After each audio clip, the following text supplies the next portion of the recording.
The Unfinished Funeral. Chapter 1. The Funeral That Never Was. The rain started as a whisper, a light drizzle tapping against the black umbrellas of the gathered mourners, as if the sky itself hesitated to mourn. The cemetery smelled of damp earth and old stone, the scent of something ancient and forgotten.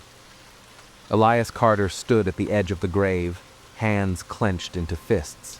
His father, Thomas Carter, was supposed to be 6 feet below by now. The priest was already reading the final prayers.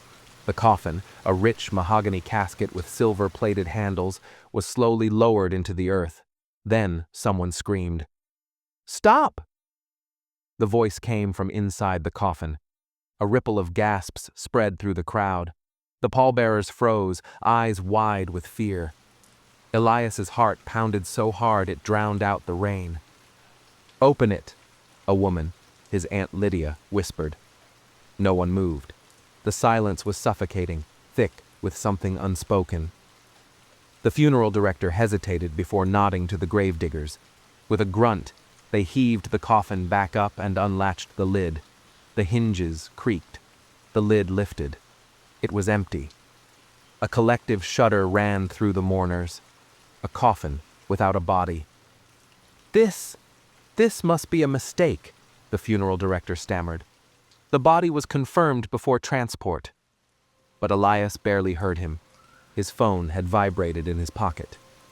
A single notification flashed across the screen. New message from Dad. "Do not look for me." A chill ran down Elias's spine. The rain fell harder. The funeral director wiped his sweating forehead. I don't understand. The body was in here this morning." "What kind of sick joke is this?" Elias snapped, stepping forward. His father's death had already felt sudden, too clean, too unexplained. Now this... Lydia turned to him, her face pale. "Elias, he was dead. I saw him at the wake." A murmur of agreement rippled through the family. They had seen the body, dressed in his best suit, eyes closed, lips sewn shut. So where the hell was it now? Thunder rolled in the distance. A single crow cawed from the twisted branches of an old oak. The air felt heavier, as if the very cemetery itself was holding its breath. Then Elias's phone vibrated again. Another message. "Do not dig." He sucked in a sharp breath. His fingers, cold and clammy, hovered over the screen. The text had come from his father's number, the same number they had buried with him. His stomach churned. He turned to the priest. "What's under there?"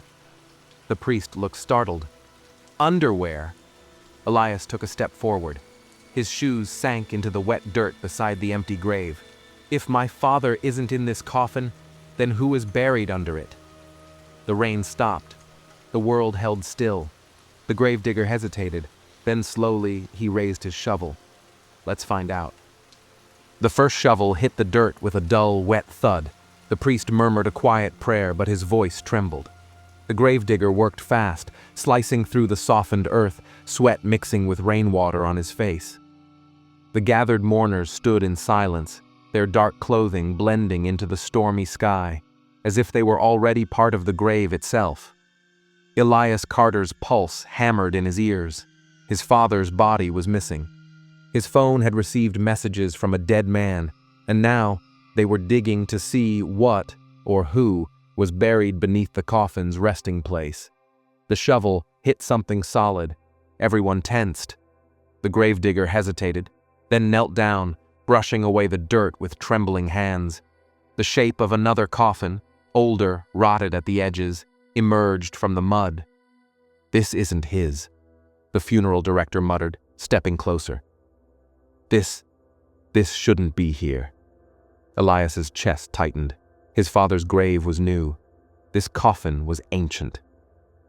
Lydia, pale and shaking, whispered, "Who's buried here?" No one answered. The gravedigger forced the lid open. A sharp hiss of air escaped, like the grave itself was breathing. The scent of decay and something else, something unnatural, hit them all at once.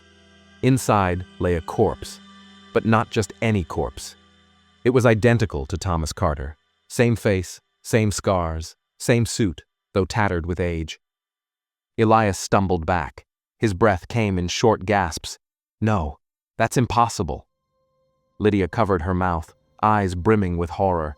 He looks just like Thomas, but this body is old, decayed for decades. The priest made the sign of the cross. This isn't natural. Elias's phone vibrated. He fumbled with it, hands shaking. Another text. Do not tell them. He felt his blood turn to ice.